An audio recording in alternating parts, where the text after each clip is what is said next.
Lieutenant Alice Summers stared at her monitor screen in the dark control room of Luna Base. The unusual radiation patterns near Jupiter's orbit made her heart skip a beat. She had never seen anything like this before in her 15 years of deep space monitoring. Her hands trembled slightly as she pressed the emergency alert button. Commander Peter Wright was eating dinner in his quarters when the alert came through. He dropped his fork and rushed to the control center, his boots echoing through the metal corridors. The sight of Alice's pale face told him everything he needed to know before she even spoke. "Sir, these readings, they're not natural," she said, pointing to the pulsing patterns on her screen. "They match no known phenomena in our database." Peter leaned closer, his expression growing darker with each passing second. "How long until whatever's causing this reaches Earth?" "At current velocity, 48 hours, sir." The next few hours passed in a blur of activity. Peter coordinated with Earth's Global Defense Force, while Alice continued monitoring the approaching anomaly. As the strange energy signature grew stronger, they detected something else, a transmission, buried deep within the radiation. Dr. Laura Mitchell, their chief communications specialist, worked through the night to decode it. When she finally succeeded, her face turned ashen. The message was simple but terrifying. "Your existence has been deemed unnecessary." Earth's first contact with alien life wasn't a message of peace or friendship. It was a death sentence. The Vorkath emerged from faster-than-light travel near Jupiter's orbit exactly as Alice had tracked them.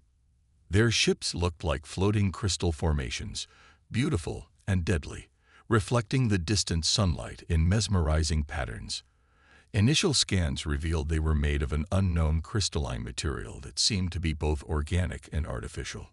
Peter organized an emergency meeting with the Global Defense Force's top brass via holographic conference. Military leaders from every major nation gathered virtually in Luna Base's command center. The room hummed with tension as they watched the preliminary footage of the Vorkath fleet. "We've intercepted communications between their ships," Peter explained, his voice steady despite the fear gnawing at his gut.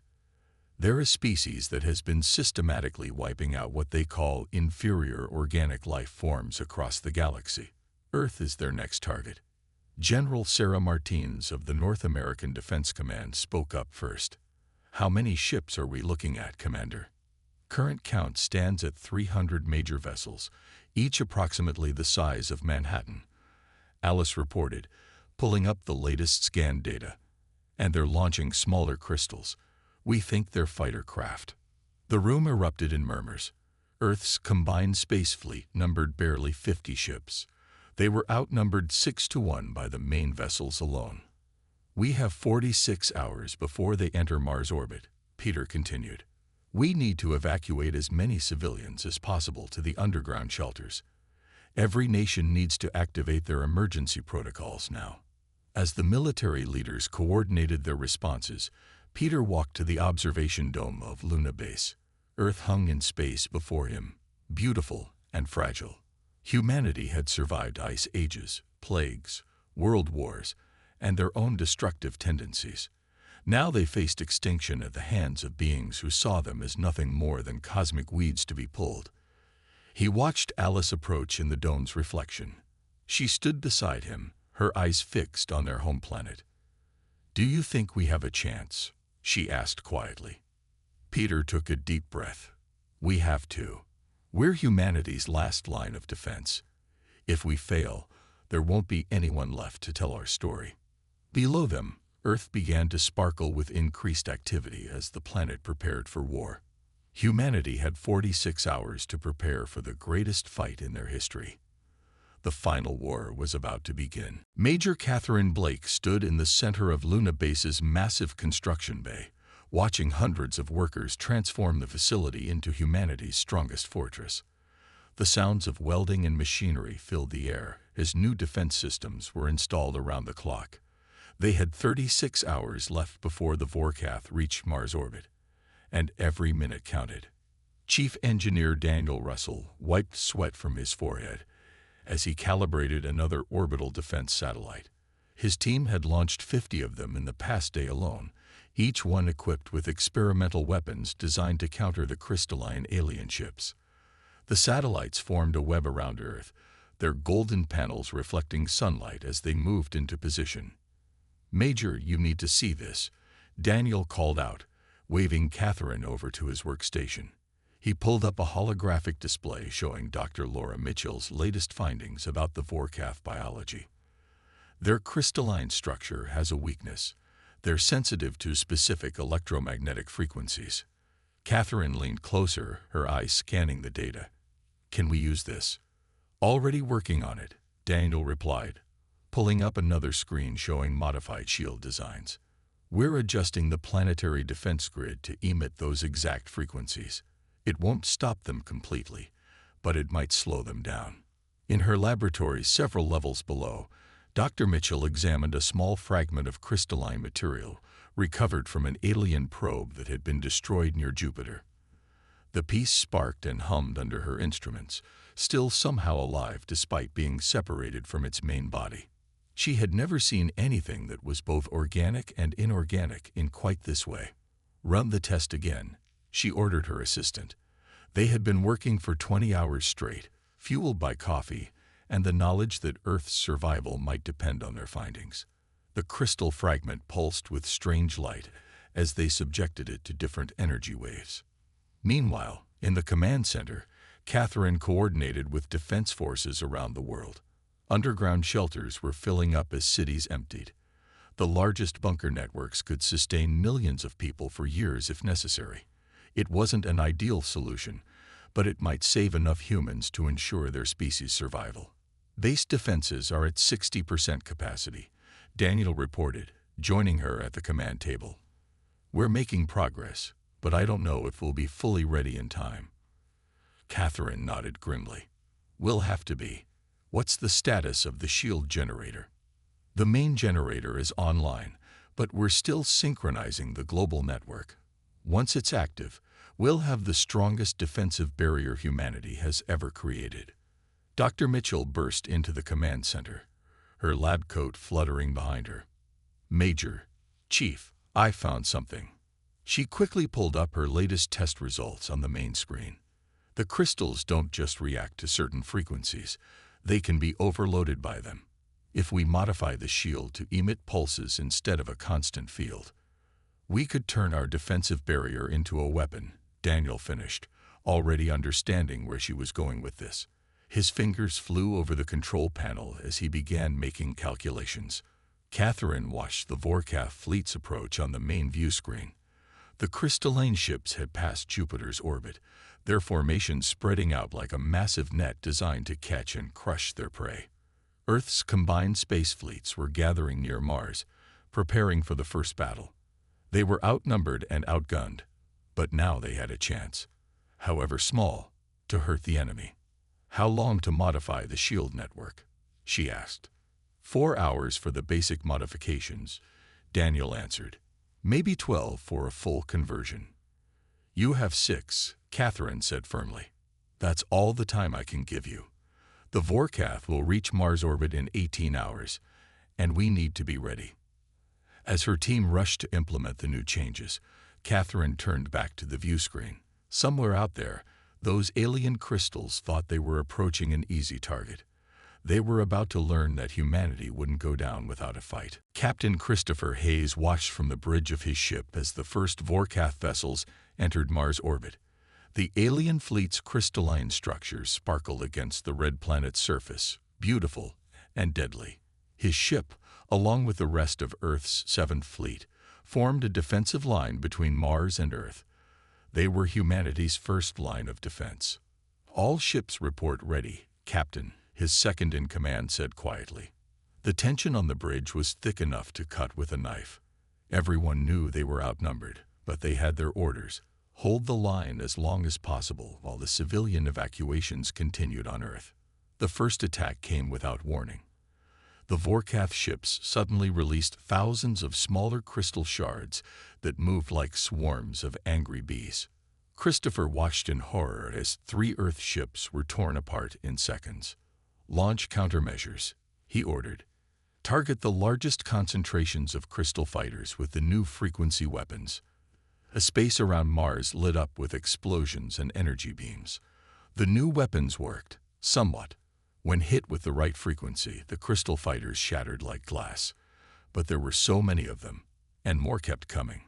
Back on Earth, Sergeant Michelle Parker coordinated evacuation efforts in what used to be downtown Chicago. The sky above was full of transport ships rushing people to underground shelters.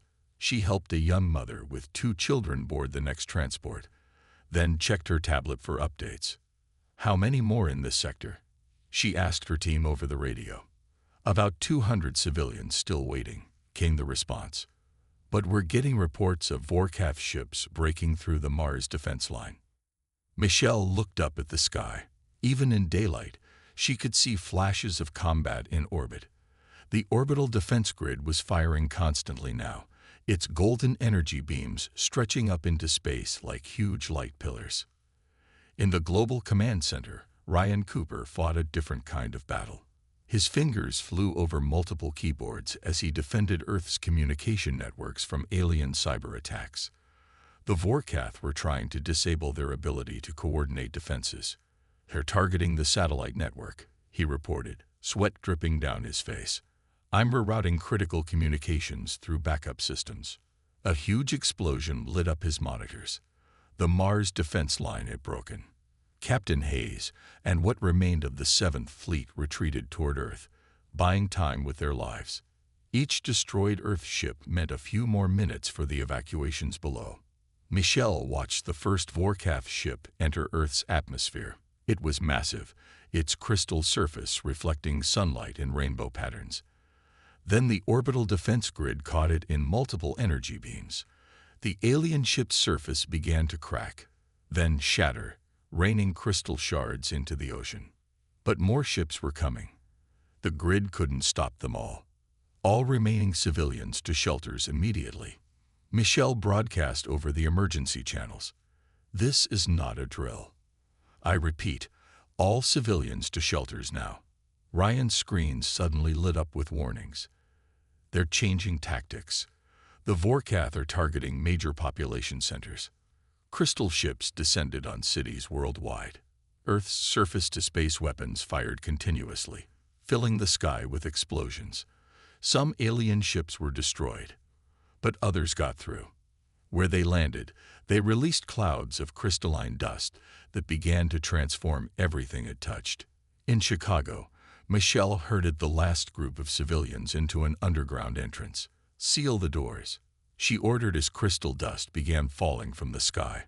The heavy blast doors slid shut just in time. The first wave of the Vorkath invasion had begun. Humanity's survival now depended on their ability to endure what came next. Above ground, their cities were being transformed into alien crystal forests. Below ground, they prepared to fight back. Director Samuel West walked through the massive underground shelter complex beneath the Rocky Mountains. The space that once housed military equipment now contained thousands of civilians. Children played in converted storage rooms while adults tried to maintain some sense of normal life. 3 months had passed since the surface fell to the Vorkath. He stopped at a viewing window overlooking one of Dr. Nicole Adams's research labs.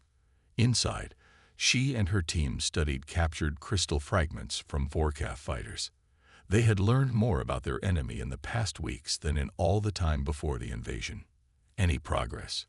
he asked through the intercom. Nicole looked up from her work and nodded. "The crystals have a basic atomic structure we can target. We're developing weapons that can shatter them at their core." She held up a small gun-like device. "This prototype can take down one of their foot soldiers with a single shot." In another section of the complex, Colonel Richard Martinez planned the next resistance mission. Maps and holographic displays showed the crystal formations that had overtaken Denver's ruins. Small groups of humans still survived on the surface, hiding in the shadows of their transformed cities. "Their patrols are predictable," Richard explained to his team. "They follow the same routes every 6 hours. We can use that." He pointed to several spots on the map. "These are their weak points. If we hit them all at once, we can gather enough crystal samples for Dr. Adams's research. The resistance fighters around him nodded. They had all lost homes and family to the invasion. Now they fought back, using the aliens' predictable nature against them. The Vorkath never expected their inferior prey to be so resourceful. Deep in the medical wing, doctors treated survivors from the latest surface raid. Some had been exposed to crystal dust, their skin showing the first signs of crystallization. Dr. Adams's team had developed a treatment that could stop the process if caught early enough, but they needed more supplies. "We need to raid their medical facility," Nickel told Samuel as they walked through the shelter's main corridor. "They're storing refined crystal samples there. If we can get them, I might be able to improve the treatment." Samuel checked his tablet, reviewing the latest population numbers. Their food supplies would last another year, but medicine was running low. They had to take risks to survive. "I'll approve the mission," he said, "but we need to be careful. We've lost too many people already." In the command center, Richard's team monitored surface activities. The Vorkath were building something big in what used to be Central Park. Strange energy readings suggested it might be a new weapon or a communication device. "Whatever it is, we can't let them finish it," Richard said. He turned to his best team. "Prepare for a night raid. We'll hit them when their crystals are least active." That evening, as the resistance team geared up with the new crystal-shattering weapons, Samuel visited the shelter's memorial wall. Thousands of names covered its surface, those lost in the initial invasion and in the fight since. But beside it stood another wall, this one listing their victories. Each destroyed Vorkath patrol, each saved human life, each small step toward taking back their world. In her lab, Nickel made a breakthrough. The latest tests showed that the crystals weren't just sensitive to certain frequencies. They could be reprogrammed. If they could figure out how, they might turn the aliens' own weapons against them. The underground complex hummed with activity as humans went about their new lives. They had lost the surface, but they hadn't lost hope. Every day brought them closer to understanding their enemy, and every small victory proved that humanity wouldn't be easily erased from existence. Dr. Andrew Phillips stared at the massive device taking shape in the hidden laboratory beneath the Rocky Mountains. Project Prometheus was humanity's biggest gamble, a weapon designed to disrupt the very nature of the Vorkath's crystalline structure. 6 months of work had led to this moment. Emma Carter, the project's lead quantum physicist, adjusted complex equipment around the core chamber. Her hands moved with precise care as she calibrated the sensitive instruments. One wrong calculation could destroy everything they had worked for. "The quantum field is stable," she said, checking the readings on her screen. "We're ready for the first full power test." Andrew nodded and pressed the intercom button. "Clear the testing chamber. Full power test beginning in 5 minutes." In another part of the facility, Lieutenant John Murphy prepared his team for another surface raid. They needed more Vorkath technology to complete the weapon. Each mission became more dangerous as the aliens adapted to human tactics, but they had no choice. "Our target is their research center in what used to be Seattle," John explained to his team. "Intelligence shows they're developing new crystal forms there. Dr. Phillips needs samples to calibrate the quantum disruptor." The team checked their crystal-shattering weapons and protective gear. The new suits could resist crystallization for up to 6 hours, a major improvement from the early days of the war. Back in the main lab, Andrew and Emma watched as Project Prometheus powered up for the first time. The machine hummed with energy, its core glowing with an otherworldly blue light. They had designed it to generate a quantum field that could unravel the complex atomic bonds holding the Vorkath crystals together. "Power at 30%, Emma called out. "Field stability holding." The test crystal in the chamber began to vibrate. Its surface sparkled with strange patterns as the quantum field affected its structure. At 50% power, small cracks appeared in its surface. "It's working," Andrew whispered. "Years of research, countless sacrifices, all leading to this moment." On the surface, John's team moved silently through the crystallized ruins of Seattle. Strange formations grew from buildings and streets, pulsing with alien energy. Vorkath patrols floated nearby, their crystalline bodies reflecting the moonlight. "Target in sight," John's scout reported over the radio. "Two guards at the entrance. They're using the new reinforced crystal forms."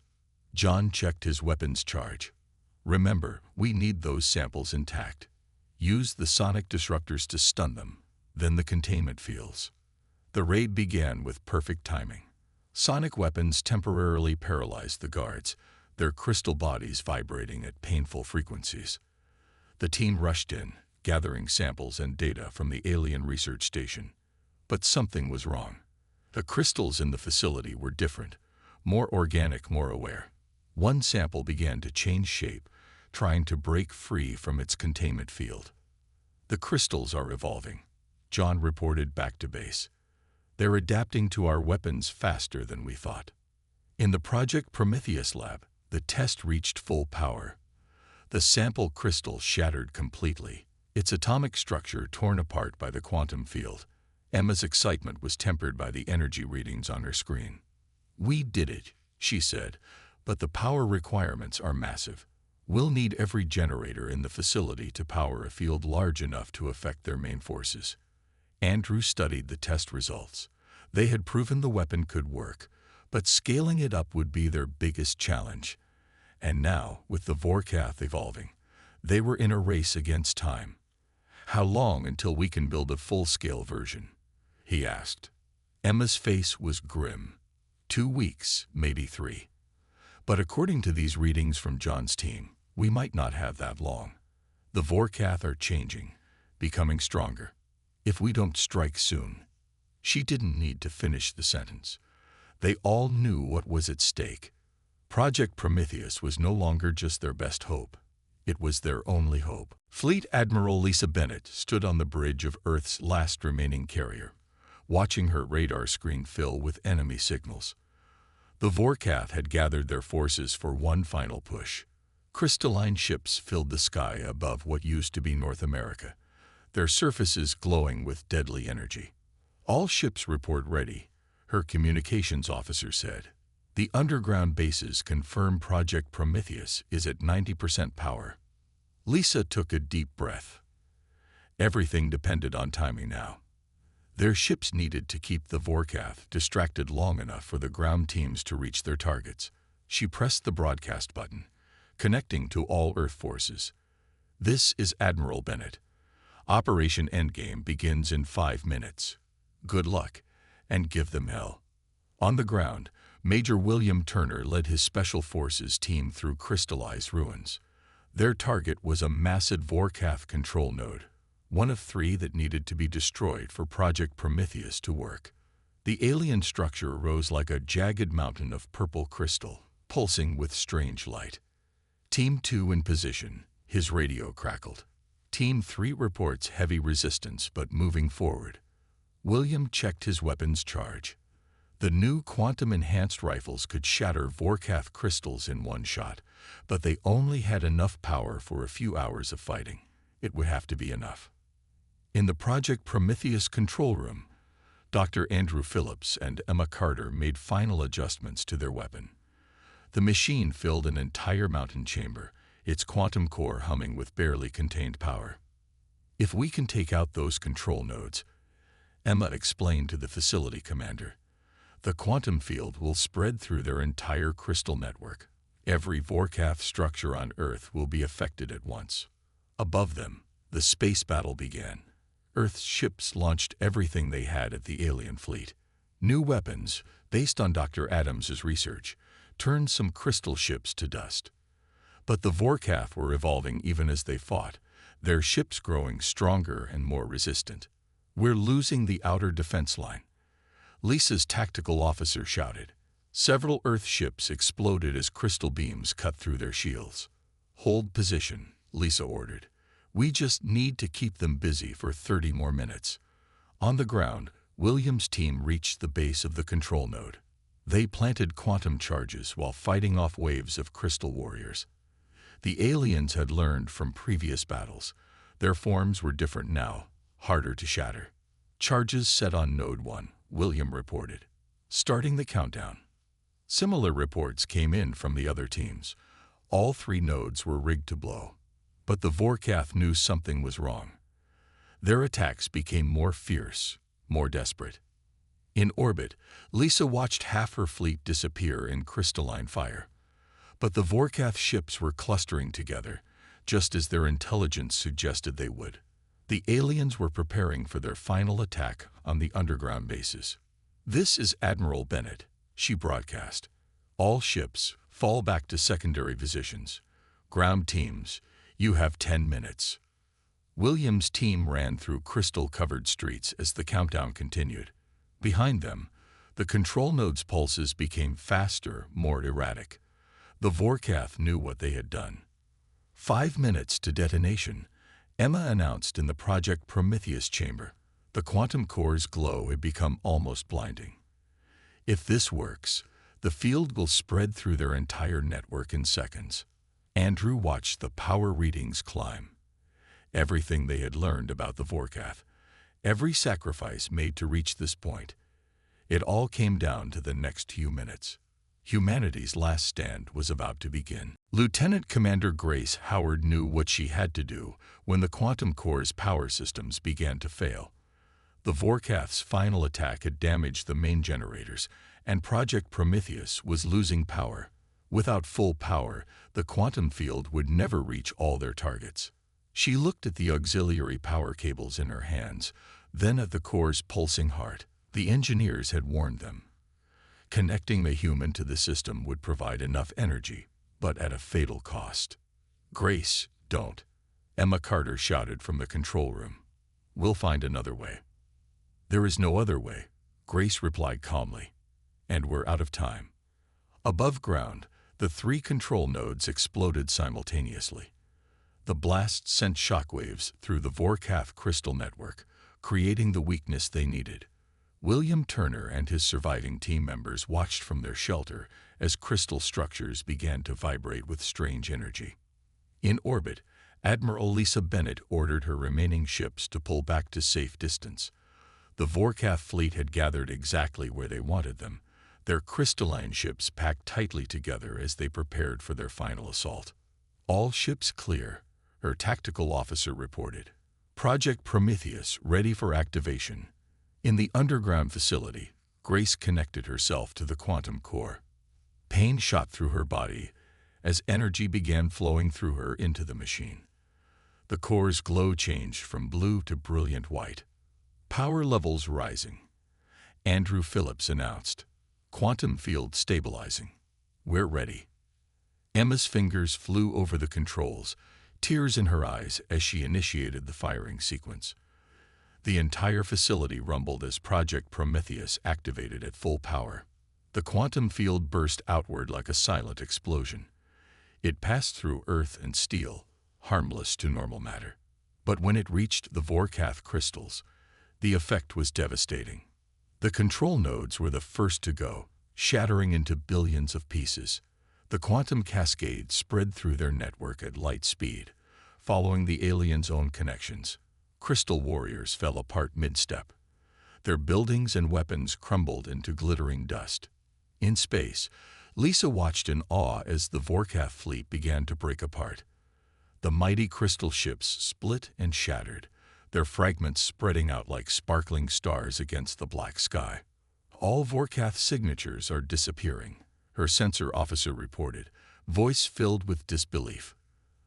"The quantum field, it's working." Hours later, as the dust settled, humans emerged from their underground shelters. The crystallized ruins of their cities were now covered in a fine, harmless powder, all that remained of the Vorkath invasion force. Kevin Martinez, newly appointed chairman of the Earth Reconstruction Council, stood in what used to be Times Square. The morning sun made the crystal dust sparkle like fresh snow. "Send teams to every major city," he ordered. "Look for survivors, both human and any remaining Vorkath. The war is over. We need to start rebuilding." In the Project Prometheus facility, they held a ceremony for Grace Howard. Her sacrifice had saved not just Earth, but possibly countless other worlds the Vorkath might have targeted next. Andrew placed a small crystal fragment in a memorial case, not a piece of the Vorkath, but a specially grown crystal containing Grace's complete genetic code. Future generations would know her story, and the story of every human who fought to save their world. 1 year later, the first new city rose from the ruins of old Chicago. Its buildings incorporated salvaged alien crystal technology, but modified to serve human needs. Earth was changing, growing stronger. Humanity had faced extinction and survived, proving they deserved their place among the stars. In orbit, construction began on a new defense network. This time, they would be ready if other threats emerged from deep space. The crystal dust was cleared away, except for a few monuments left as reminders. They told the story of humanity's darkest hour and their greatest triumph. The final war was over. The age of reconstruction had begun.